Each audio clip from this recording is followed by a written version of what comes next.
Everyone in person in Boston. A special and warm welcome to Phil Pierce, the new media coordinator for this championship from the NCAA headquarters in Indianapolis. Phil, welcome to the hockey family. We're glad to have you. And also a shout out and thanks to Mark Beddix, who held Phil's position for the 20 previous years. Also, thanks to Brian Smith, Associate Commissioner of the Hockey East, who has been busy preparing the way for the Frozen Four in Boston and all the preparations to make sure all of you have everything you need. It was a terrific, we've got a terrific field set, as you know, 3 long storied programs. Of course, the University of Minnesota, University of Michigan began their varsity programs in the early 1920s, Denver in the 49-50 season, and between those 3 teams, 22 national championships in hand. All have won a national title in Boston, of course. And then we've got the proverbial new kid on the block in Minnesota State, started their program in 69-70, went to Division I status in 96-97. And they enter the field with 37 wins. That is the most of any team and the third most of any team entering the Frozen Four in history. Maine leads the way with 40 wins, entering the Frozen Four in 93. Of course, they went on to win the national title. North Dakota had 38 wins, entering the Frozen Four in 87. And Detroit, they went on to win the national title. So perhaps good news for Coach Mike Hastings and company. And that's who we start with today, the head coach of the Minnesota State Mavericks. They won the Albany Regional, but they 1-0 win over Notre Dame. Of course, as you know, and Coach Hastings has built a national powerhouse in his 10 years as head coach there. They've won 5 straight McNaughton Cup titles, which is remarkable. They entered the NCAA tournament with a record 17-game winning streak. Of course, we've never had a team entering the Frozen Four on that kind of streak before as well. And they will face off in the second national semifinal on April the 7th at 8:30 Eastern against the University of Minnesota. Coach Hastings, congratulations. And as we begin, maybe if you can reflect back on the 2 games in Albany and give us a peek ahead to the national semifinal. Yeah, thanks, David. First of all, I'd like to congratulate Michigan, Denver, and Minnesota to getting to the Frozen Four and going back to the 2 games that we had. As you saw, the competition to get to Boston was something special, I think, through all regions. And for us, I thought we got off to a really good start against Harvard. And then you knew with the roster that they have and the coaching staff that they have that they would make a push. They did. We were able to hold on and win a very tight game and then move on and play a very quality, well-coached Notre Dame team and found a way to get the first one and made that stand up. Dryden McKay did what he does in regional finals for us over the last 2 years to give us the opportunity to get to a Frozen Four in back-to-back seasons. So we're looking forward to the opportunity in Boston and what's in front of us. All right, thanks much, Hasty. We'll take your question using the raise hand function as per usual. If you'd identify yourself and affiliation, that would be appreciated. I will try and not butcher any names I don't know my best, but feel free to correct the record, of course. And Gary, we'll start with you. Welcome, and please go ahead. Hi, Dave. Hi, Mike. Gary Santinello, New York Times. Hey, congratulations on another great year. And this is a 2-parter. How does a school like Minnesota State compete against schools that, naturally have an advantage in attracting the draft picks and the top talent? And also, what are the advantages of having a roster like yours that's typically has a lot of experience to it? Well, first of all, I think one thing that's great about college hockey and our sport is you can find a way to be successful many different ways. You'll see over time a number 1 team be beat by somebody that might be 30 or below in the pairwise. I think the parity in college hockey from top to bottom shows every single season. And this season has been no different. And so, we just have to do it a little bit different way. And, we do it as well chronicled that we recruit a little bit older player. We're still trying to mix in some of the young talent that is out there. But at the end of the day, we come in with a little bit heavier roster as far as the experience is concerned. And, for us, it's something that I think we hold and trying to develop our players that come in maybe at a little bit older start. But we also know that some of those players, if they continue to develop, are going to leave the program earlier than maybe their 4 years. And so we're going to rely upon what we've relied upon all season long, which is a leadership group that has been around the block. They've been here. We've got 2 super seniors in Jack McNeely and Reggie Lutz, and then a group of seniors, which we've talked about with Dryden McKay, an NHL draft pick, in Nathan Smith. And we're going to let them do what they've done. Which is lead us, on the ice, off the ice, and everywhere in between. So we're going to stick with what's got us here and try and utilize our depth throughout the game on Thursday and try and move on to a national championship game. All right, Gary, thanks much. And gang, probably best if we can just keep it to one question. And if we have time, we just have 15 minutes with each coach today, we can follow up. But appreciate that. Jess, next to you. Welcome. Jess Myers from the Rink Live. Mike, the off day in the regionals was a new thing this year. I'm wondering how your team spent that day, and what did you think of having the extra 24 hours? I liked it, but not just because we moved on, but we've seen how sometimes the regionals before can get extended, especially if there's overtime games. Ours was a little unique because we played a noon game. And I don't know about Harvard, but I know we hadn't done that before. And so we had a little bit of extra time after the game to recover. The guys got a good night's sleep. So we were able to have a really good practice on that off day. And I thought that prepared us mentally and physically for the game on Saturday. Thanks much, Jess. John Powers, welcome. How are you? Hi, Dave. How are you? It's winter up here in Boston, so you'll be familiar. Mike, just a question. You look for years and years, you had 2 Minnesota teams in D1, DU and UMD. Now you've got half a dozen. How has that changed the balance of power? You had 3 Minnesota schools in the Frozen Four last year. Now you've got a whole lot of people that seem to be very competitive. Yeah, the recruiting landscape is changing. It seems daily, but for us and our footprint, I was fortunate to play for a guy named Herb Brooks that his dream was to have as many Division I opportunities for players within our border.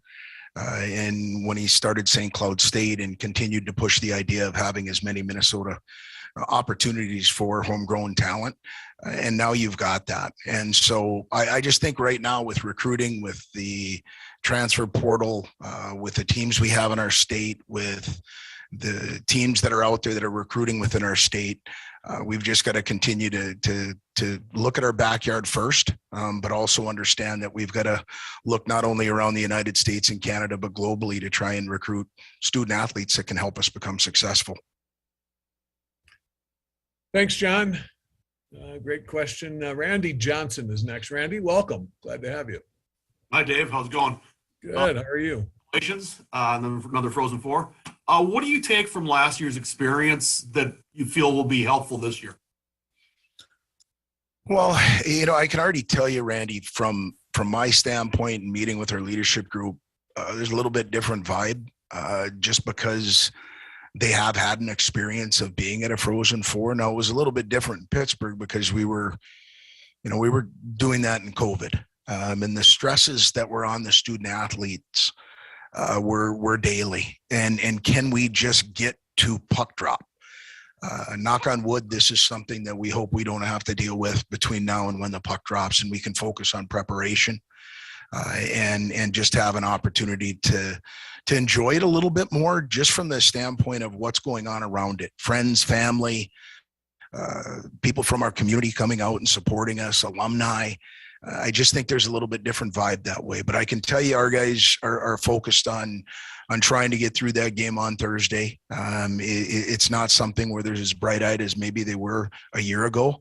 And I think experience can teach you something that is hard to get. So we're hoping to lean on that experience throughout this tournament.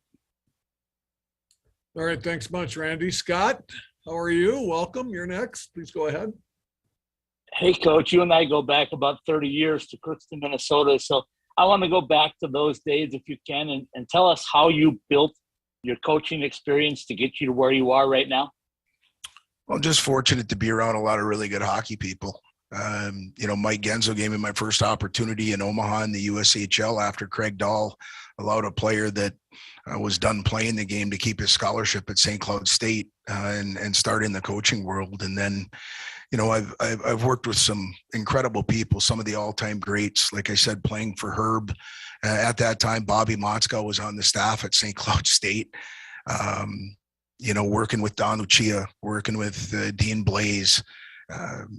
It's one that I'm incredibly proud of and blessed to be able to learn from people like that. And then right now to be surrounded by two fantastic individuals in Todd Connaught and Paul Kirtland on my own staff. So I think it's great to see a guy from Northern Minnesota have an all Northern Minnesota staff here for 9 years and now take a little bit change with Paul, and he's made us better.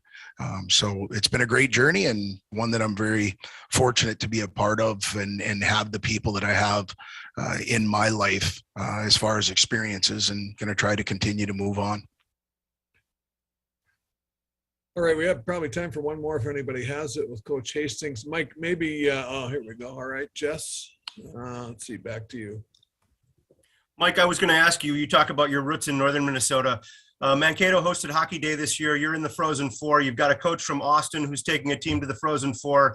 You've got a coach from Rochester who took a team to the regional final. The old joke about there's not much hockey south of Bloomington doesn't seem to hold very much. Just what's the kind of excitement in your region now?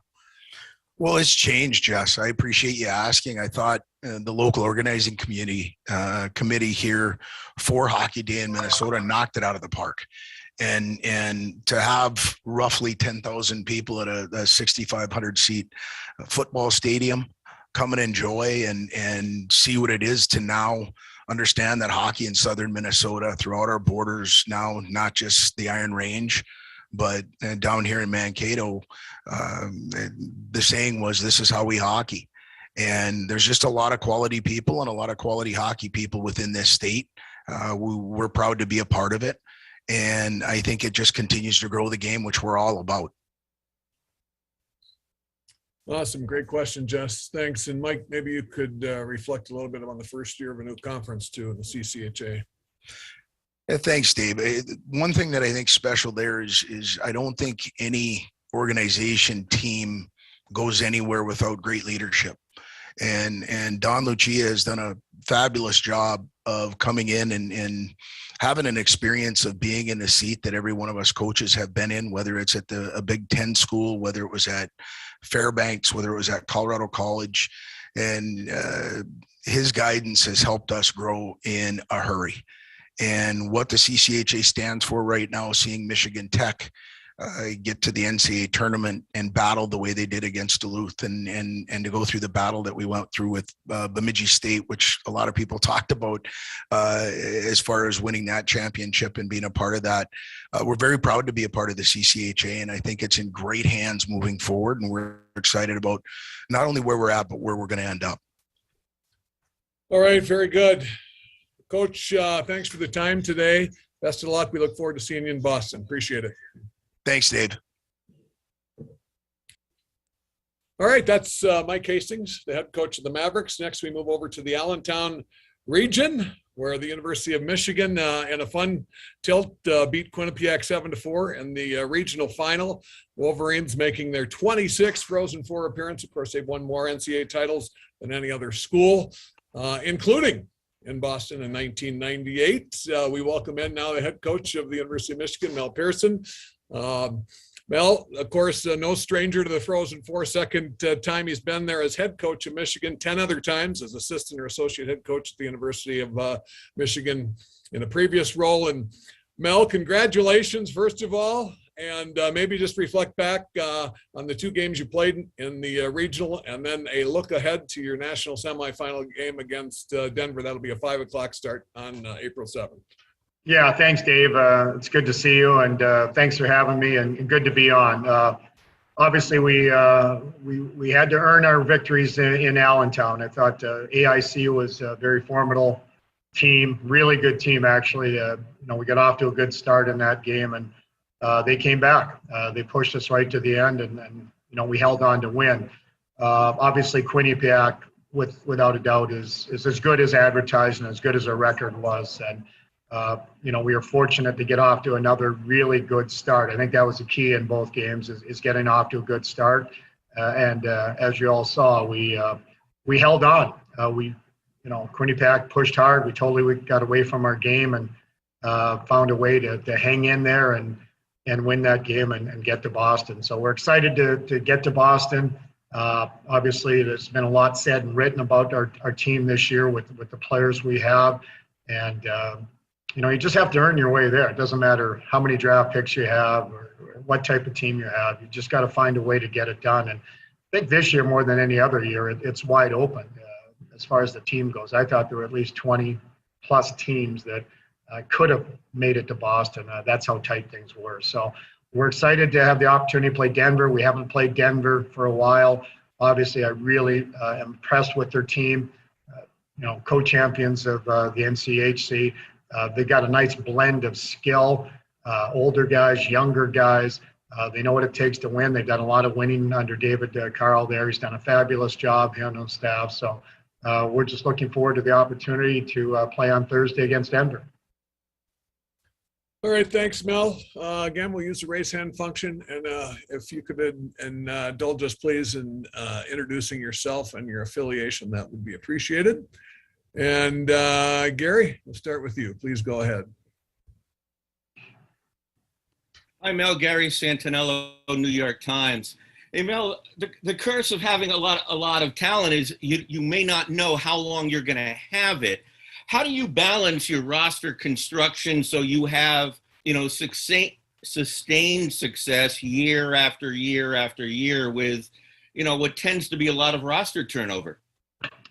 Yeah, thanks, Gary. I think that's one of the hardest things is this day and age is roster management. Not only our team, but a lot of teams. You look at the number of NCAA players that have signed contracts and are leaving early in the last 2 weeks even. So that's part of the issue you have. I think the biggest thing is you have to have a real good open line of communication with your players, your student athletes, and what their intentions are, and also with the NHL teams and what they're thinking, and just understanding when players might leave. And that's critical because, we like this year, we're not sure exactly who's leaving. We've got a really good idea, and we just have to make the most of it when those players are here. We weren't sure we'd have Owen Power back this year. We weren't sure we'd have Matty Beniers back, a couple other guys, but, they decided to return to Michigan and have the experience that they didn't have last year with COVID and, just not playing in front of fans, not having the opportunity for us to play in the NCAA tournament. So, but that's a real good question, and that's an ongoing concern going forward with your roster management. All right, Gary, thanks much. Scott, please go ahead. Scott McLaughlin with WEI in Boston. Mel, I wanted to ask you about Johnny Beecher. Those of us out here in Boston, maybe we just see the stats, but what does he bring to your team, and what have you seen from him development-wise this season? Yeah, he's been a real key for us here as of late. Unfortunately, Johnny's had injury problems last year and his shoulder, and then this year he's all set to have a great year and breaks his thumb, and sat out for quite a while again. So we really didn't get him to the second half of the year, and that's when we made our push. And a lot of reason is Johnny is anchored a line. He's used to speed. The numbers aren't maybe as high as you'd like them to be, but he's not playing on one of our power play units right now. So, guys get a lot of points on the power play. So wouldn't be overly concerned with the stats. It's what he brings to our team, and what he brings is speed, physicality. He's got good size, great on faceoffs. He's more taken a defensive role on the penalty kill and done a great job there. But he's really given us another line that is dangerous and added to our depth. His development's been good. He's continued to grow not only as a player on the ice, but off the ice, and matured. And you can see that now. Maybe last year I might have to calm him down on the bench a little bit. And the other day I found him calming our coaches down on the bench. So it's been a reversal. He's really grown so many different areas. And he's still young. He's still young. He's got a lot of good hockey in front. All right, thanks, Scott. Andrew, you're up. Please go ahead. Hi, Mel. Andrew Kahn, M Live. I'm filling in for my pal Ryan Zook, who's traveling today. So I'm not trying to be like a snitch or anything, but after your win the other night on ESPN, one of the studio analysts said Michigan would try to end its curse, because the program hasn't won a national championship since '98. I know you haven't been at Michigan for every one of those seasons since, but is that a fair assessment? Do you feel there's been bad luck involved? You guys have gotten this far, or is it just hard to kind of close the deal? Yeah, well, that's the first time I've heard anything about any curse, but there's no curse on our program. It's hard to win. It's become very difficult. If you look at the games this past weekend in the regional, the overtime games, the 1-goal games, Ohio State didn't make it in the NCAA tournament. They were a heck of a hockey team in our league. You could go around, even in Hockey East, whether it's Boston College or Boston University, who had good teams, Clarkson. It's difficult. You need to be good. You have to have good players. You need good coaches, good staff, and you have to be lucky. And even when you play some of your best games, you're not always going to win. A goalie can make a difference in a game, whatnot. I mean, so many factors that go into it. So we haven't even thought about the past. All we can do is we can't change the past, but we have something to say about the future and to rewrite, or write the future. And then we have that opportunity this weekend. So what's happened. We can't control that, but we have a say in what's going to go forward and what's going to happen in the next coming the week. All right, Mike, next to you. Please go ahead. Welcome. Thanks, Fish. Mike Moriel, NHL.com. Good morning, Mel. Hi, Mike. Coach, what have been the biggest improvements you have witnessed in Luke Hughes from day one till now? Just his decision making. Luke, great offensive player, but he's become more responsible with making better decisions, because when he gets the puck, he's so confident. You think he can go end to end, and you've seen some of the things he does on the offensive blue line and the offensive zone. He's so confident in his ability, and he's had to learn at times, manage the game. What's the situation? What's the score? Where are we at? Do we need offense? Can I just lay the puck in and live to see another day? And I think that's been one of the areas he's really grown, is just his management of the game and understanding that. He's plus I think 28. A lot of people didn't think he could defend, or his defense wasn't this or that, but he's become much, much better in his defending, become much more physical. He's the third youngest player in college hockey this year. And, as he grows and he gets matured, he's even going to get better. I think the sky's the limit for him. When Owen Power went to the Olympics, Luke really stepped up his game. And obviously to score 17 goals as a freshman, just any freshman is phenomenal. But for a defenseman to put up numbers like that is just great. So just his all-around game, but more just his approach and being responsible, I think, are the areas where I've really seen him grow. All right, thanks, Mike. Scotty, you're up next. Please go ahead. Welcome. Hey, Mal. Scott Wheeler from The Athletic here. Different Devils prospect I'm curious about. Ethan Edwards, kind of around that same time at the Olympic break, has really appeared to take strides. I know he was kind of a rotation early on in the season for you guys. How has he become an important piece of this puzzle? Yeah, good observation, Scott. He was in and out of the lineup early. He had to find his game. I think he was pushing for offense too much. I think too many players, when they come to this level, the freshmen, how do you evaluate yourself? A lot of what we find is your numbers. Am I putting up the numbers? And it's tough. But when he came back for Christmas, we saw a difference. He came in and just started to play solid defensively. And then you're right. We had some guys out of the lineup, and some, obviously the Olympics, and his game grew. He got confidence. And you can't, I always say this, you can't go down to 7-Eleven and say, hey, I want $10 worth of confidence. You have to earn it. And Ethan, once the defensive game started to come around, then he got that confidence and he was playing well. And then the offensive came a little bit after that. But he's turned into a real force for us, a real good player. He's probably our most physical defenseman. He skates well. He's got offensive creativity, which you saw in Allentown. He scored a big goal, a nice goal, had some patience and poise jumping in from the blue line. So we think the sky's the limit for him. We think he's going to be, when it's all said and done, a very, very good player. All right, Jess, you're next. Jess Myers from the Rink Live. Hi, Mel. Congratulations on getting to Boston.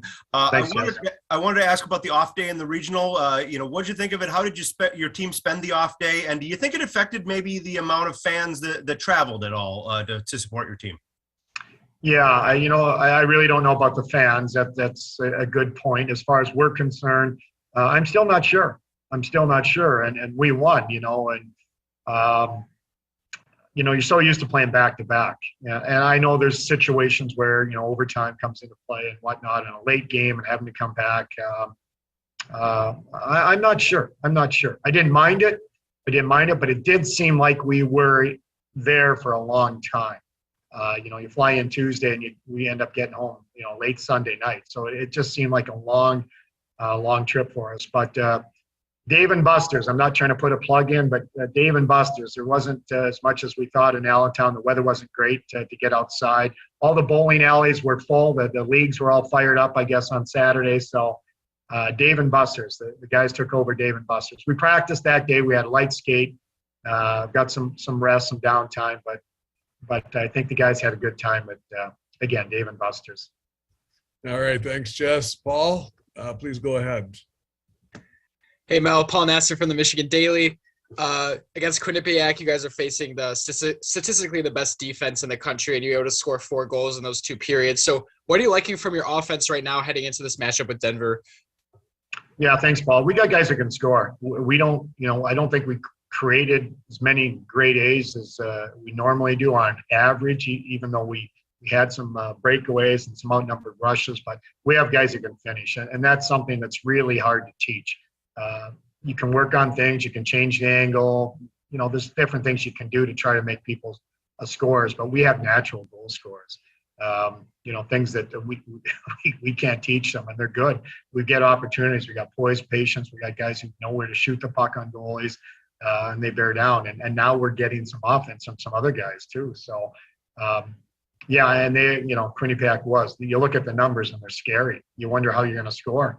But again, like I said, we have guys who get to the net, know how to put it in the net. And that's really important this time of year.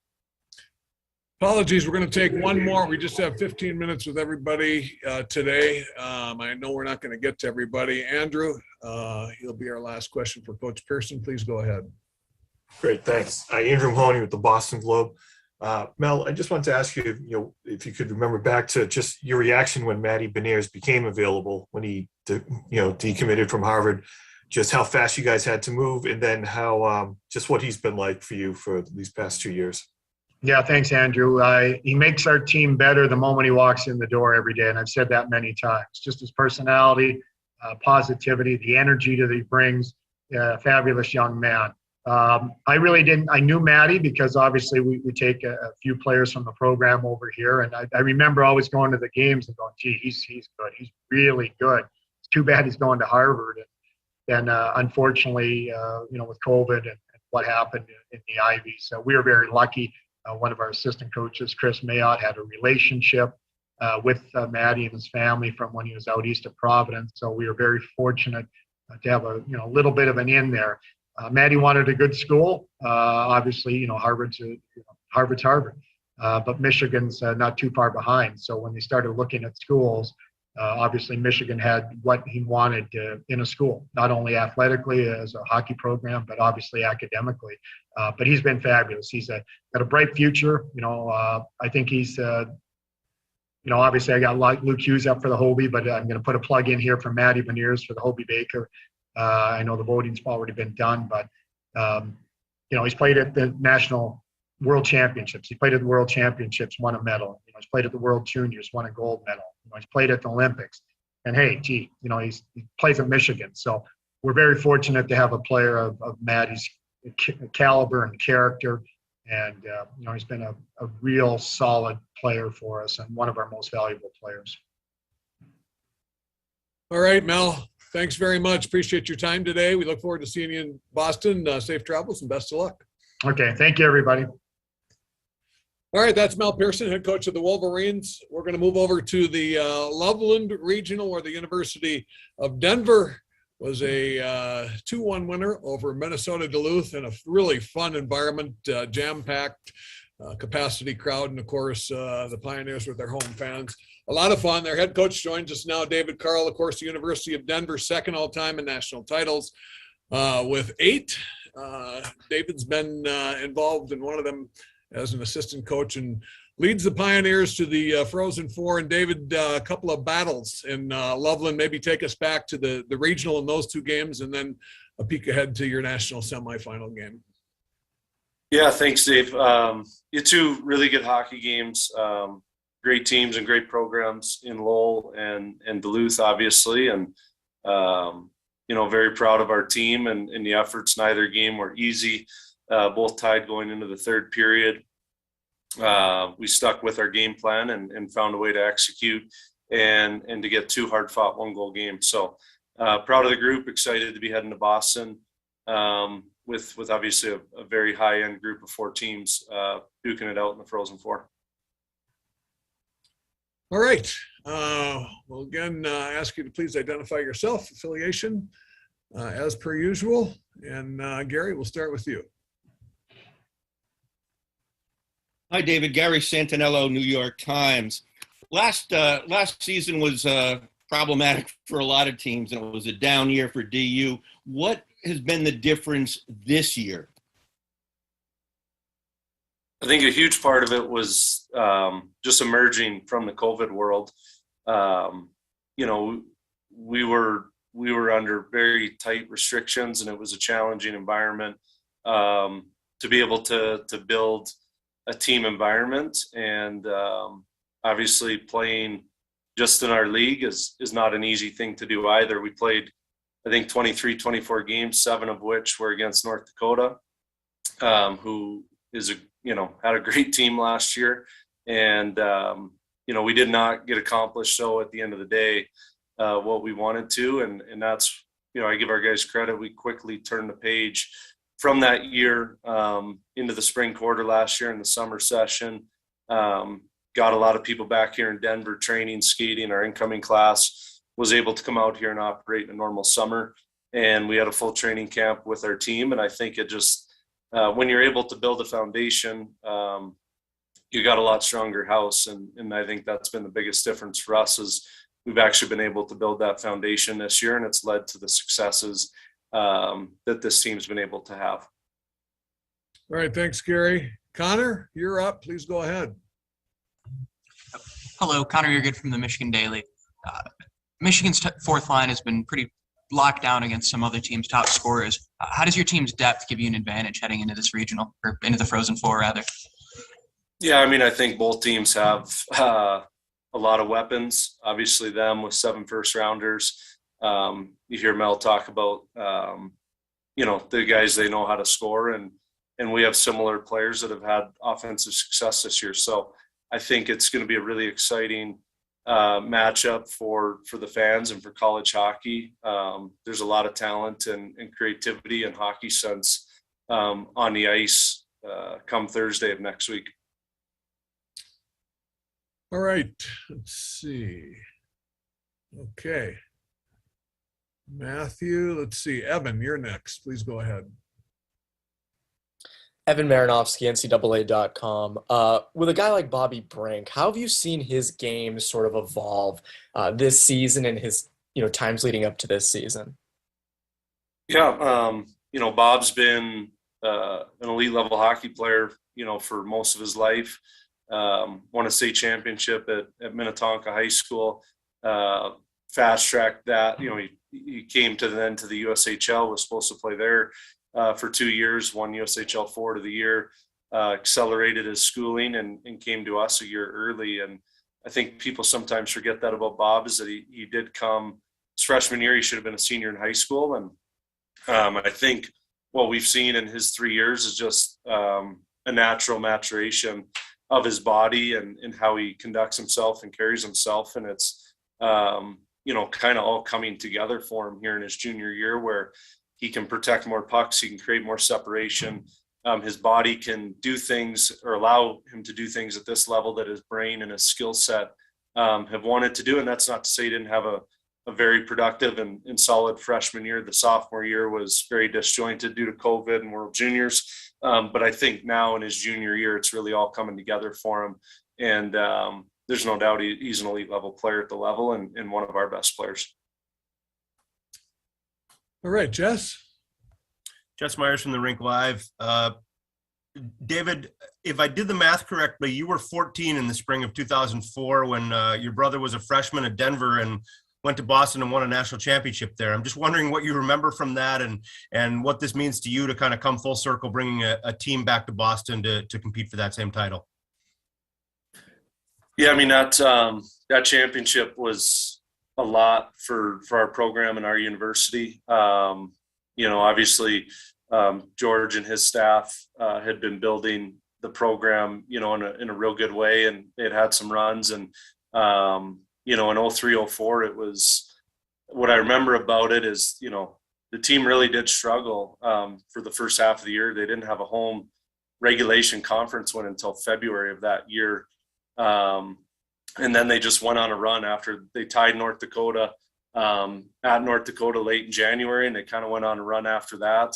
And then they got put in the Springs in the regional there and shut out North Dakota. Adam Burkle played great. That North Dakota team was just loaded with NHL players. And I remember as a 13, 14-year-old that I was very disappointed because my parents did not bring me to Boston to watch the game. So I was watching at home with family and friends. And just like all of it, I mean, the comeback against Duluth in the third period was very exciting. And then who can forget the 6-on-3 and the 1-0 win, the disallowed goal, the Gabe Gauthier 5-hole goal, and then capping it with the 6-on-3 against Maine. So a lot of drama and one of the more chaotic moments in probably our school's history, but an unbelievable year, and I think a championship that put Denver back on the map, in the modern college hockey landscape. Thanks, Jess. Great question. Coach, great recollection there too. It was a while ago. All right, over to you, Mike. Thanks, Fish. Mike Morey, NHL.com. Good to see you, David. So has freshman Jack Devine been a surprise at all this year, David? And what has he been able to contribute when in the lineup? A surprise in what way? Surprise in just, what he's been able to bring to the team as a freshman, as a first-year player. Gotcha. No, I don't think so. I mean, we had real good conversation with him and his family coming in. He's a player who accelerated to come to us again a year early out of the national team development program. And, we love Jack's hockey sense and skill level. And, we thought that this would be a great team for him to grow with. And he's really improved throughout the year to where now he's a contributor. And but he's not maybe one of the guys that has a spotlight on him, but certainly he's ready to take the reins of that come his sophomore and junior years here. So it's been a great year of development for him. He's a player that wants to learn, wants to get better, and we've been really happy with him and not surprised, I should say. It's kind of gone exactly how we thought it would with him. All right, thanks, Mike. Both of our semifinal matchups, by the way, are brand new in the Frozen Four. Haven't had them before. We look forward to that. And Scott, you're up next. Please go ahead. Scott Strandy with College Hockey Southwest Live. Coach, you said last weekend that Lowell and Duluth were kind of similar in the way you prepared. Michigan, a completely different animal. Is it going to take a lot of changes in your preparation to get ready for next Thursday?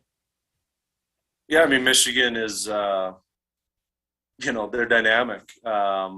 You don't have to look very far and to find really good hockey players in their lineup. So, yeah, very different style and teams than what we played last weekend, and that'll be our job as coaches, our leadership group, and our players to get prepared for what will be a different game stylistically. But Michigan's loaded.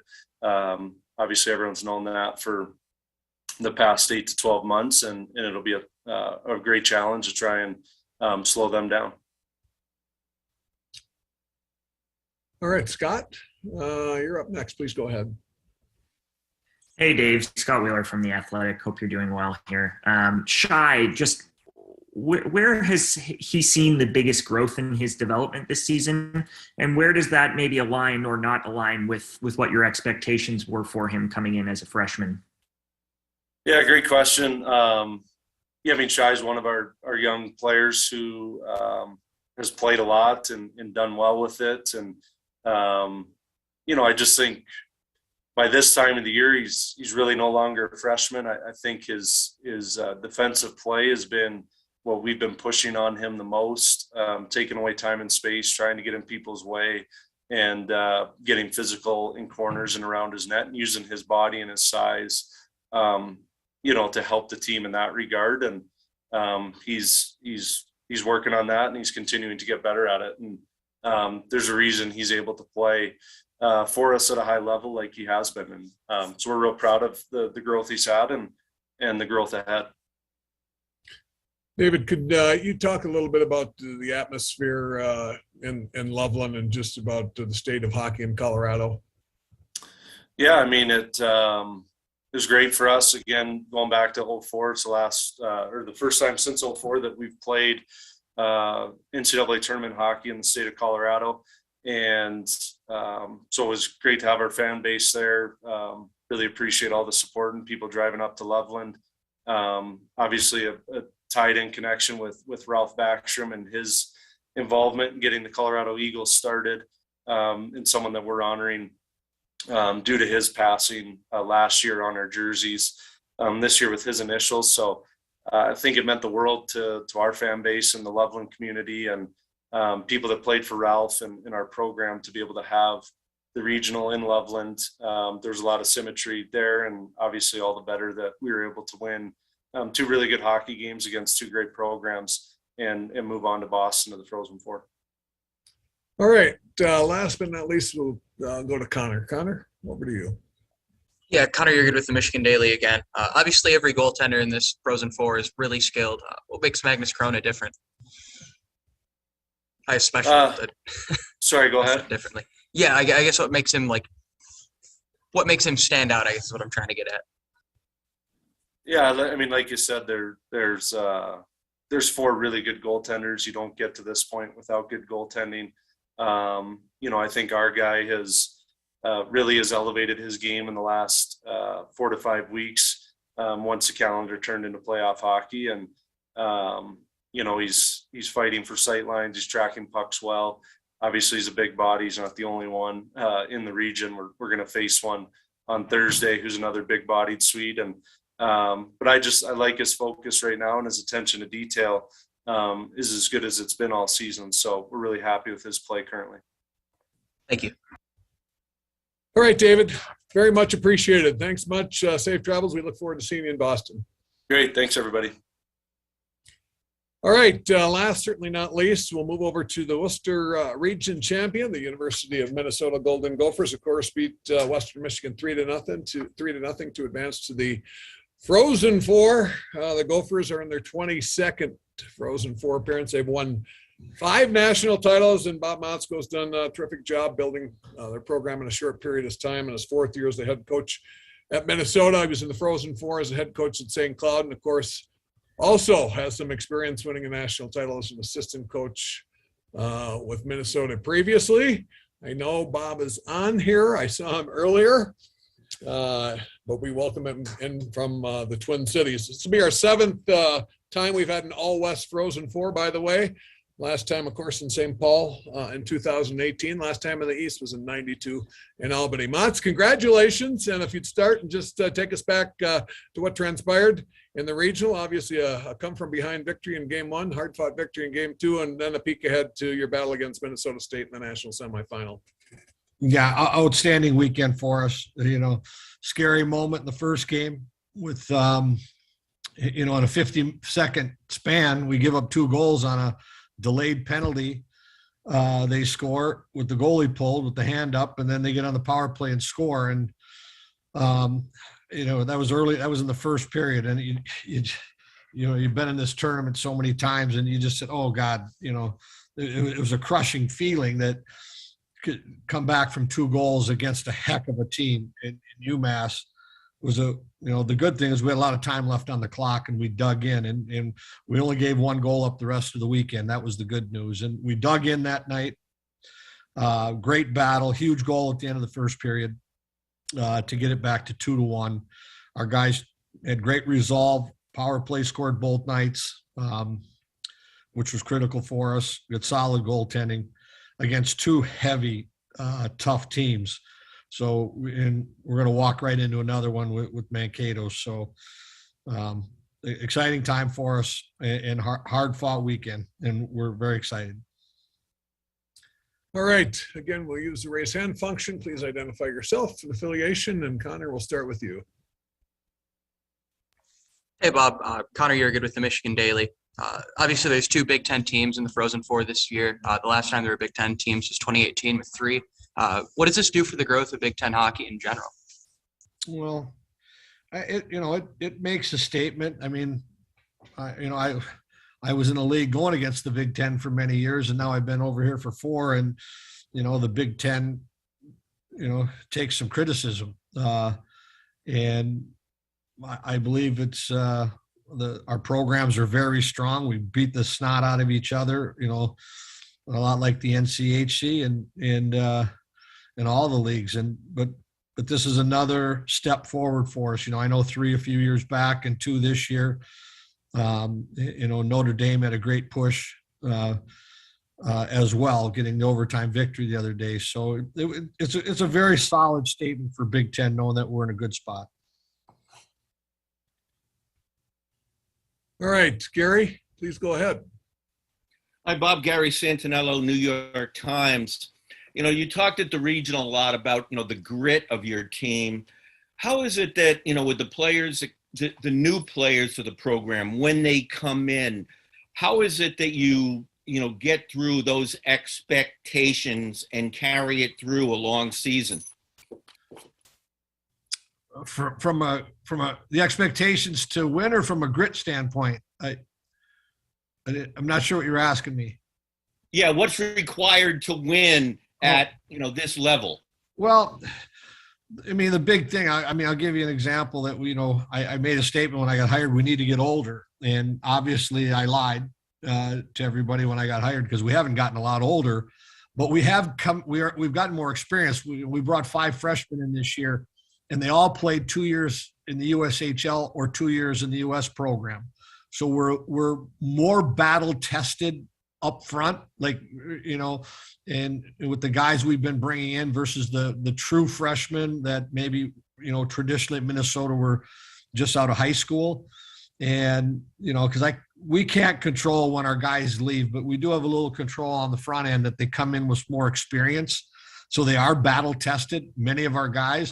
And the fact that we went through the grind last year to win our playoffs, the Big Ten playoffs a year ago, and we got to a region championship last year, we drew off of that. And, it's been a couple of year process for us, developing that grit that's needed to play, and you feed off other teams in your league that have that. And then we have to play a non-conference schedule against North Dakota and Duluth and Mankato and St. Cloud, and then we'll get Bemidji eventually, because we have to play these Minnesota teams. Well, that's really the only style that these teams know, and it makes us better. So we try to play as competitive schedule as we can in the country, one of the top. We want to play these gritty teams. It makes us better, and our kids are buying into it. All right, thanks, Gary. Evan, please go ahead. Evan Maranofsky, NCAA.com. Bob, obviously you guys got really hot down the stretch. What changed for you guys there? Was it, the team coming together? Was it the goaltending switch? Was it something in the room? Like what kind of prompted that hot stretch that you're still on? Well, I'm going to tell you that I don't know if it was a switch as much as we were transforming that way, and I talked about this at the region, early in the year, when you coach at Minnesota, God forbid you split a weekend, because you're not supposed to do that here. and we split 5 straight. So we were getting criticized. Why weren't we playing well? Well, the truth was, I thought we were playing well, and we had some big wins in there, and we were growing, and we were waiting for our young players to gain experience and to gain confidence. And I'm repeating myself from last week, but we had a real solid returning group, but we added 5 new forwards. Well, Nyes and Lucius took off out of the blocks as elite players. And then Hughlin started to come, and then Pitlick started to come, and then Bro started to come to mesh with Myers, McLaughlin, Walker, and our decor that was all returning. It took a little time for that to come together. An example was, I think in February, our freshmen had like 16 goals. And last weekend, of our 7 goals, freshmen had 4 of them. And yet Ben Myers and McLaughlin and Walker and then Close and Net, who playing so strong for us, are the backbone. We needed that young group to materialize offensively for us. And because they're awful talented, and the second half, they've really hit their mark as a group. A few were there much earlier. So that's kind of the long and short of it. It just took us a while to come together. All right. Speaking of Gopher coaches, Randy, over Bob's shoulder, can you name the coaches left to right? We got Glenn Sommore, we got Brad Buteau, we got Herb, we got Mariucci, we got the Wooger, and then we got Don. Oh, excellent job, Randy. I didn't mean to put you on the spot. No, I better know that.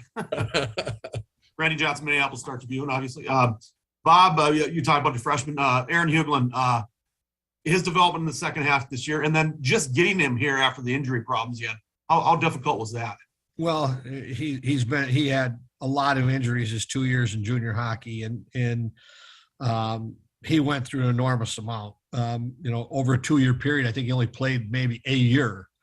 But he came to us ready to go. I mean, he was battle tested. He was really good last year for Fargo down the stretch. And that was critical that he got to be an integral part of their playoff run last year. And he's just been steady. Like I said, like Nyes and Lucius shot out of a cannon. Like they were the elite players from the get-go. Hughie's just been the steady, just keeps getting better. Nothing phases him. We can play him at center, and then very quickly, when we got him on the wing now, but at center, he can play against other teams' top players, and he's gaining, he's going to be a terrific college player. And right now we're getting it in doses and more confidence as he goes, but it's been a remarkable recovery for him. And what's really going to be great for him is, he's had a couple off seasons where he couldn't train. This is going to be a great off season for him. He hasn't had one for a couple summers, and he's going to be a terrific player. We're just seeing the beginning stages of what he can do. All right, Scott, you're next. Hi, Coach. Scott Wheeler from The Athletic. You kind of touched on Nyes there and getting shot out of a cannon, but just were you guys expecting that out of him? Were you expecting the level that he has reached this season, and where maybe has he exceeded expectations? Well, we knew we were getting an awful special player. We knew that he made a big impact at the World Junior Camp this summer. We weren't surprised, but like quickly when we started practicing, there's something different in him. And part of it's, physical. He's just a big, strong dude that likes to use it, and a little bit of a throwback type player. And we put him on a line with Ben Myers, and this rarely happens in coaching. Like I never make the right lines up in the summer. I've yet to ever, sit there in the summer and say, these are going to be the lines, but we put him with Myers from day one. And those two are just workers. And when Lucius was on that line, I mean, it was fantastic. And then when, Chaz's injury, broke, now we've moved Hughlin over there, and he's picking up the slack and doing a great job. So he's pretty fortunate. We're fortunate he's a heck of a player and strong, but he's also fortunate he gets to play with Ben Myers, and and it's a pretty deadly combination, and we're fortunate. All right, Mr. Morial, you're next. Please go ahead. Thanks, Fish. Mike Morial, NHL.com. Morning, Bob. Morning, Bob, Mike. going back here a little bit, but you coached the U.S. at the World Juniors twice, won a gold in 17, bronze the following year. How special was that experience? And can you speak to the importance you and the team felt in following up that gold with another medal, but whatever the color might have been? All right, Mike, you're bringing us back a few years. I mean, to have the opportunity to, coach USA.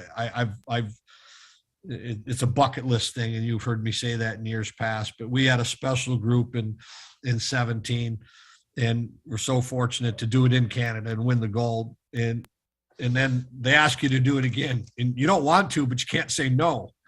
And in that group, we were so close. We just had one game that, we're very proud that we medaled, because I don't think it had happened.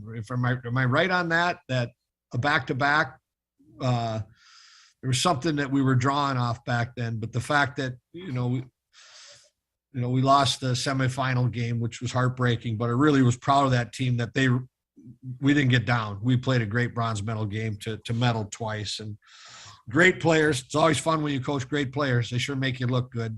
And I'll cherish those memories forever. Thanks, Mike.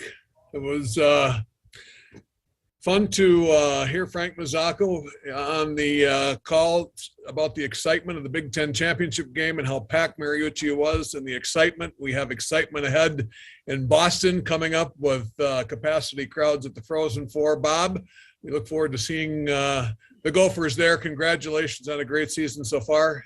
Safe travels. We wish you the very best, and we'll see you in Boston. Awesome. Thanks so much, guys. All right, everybody.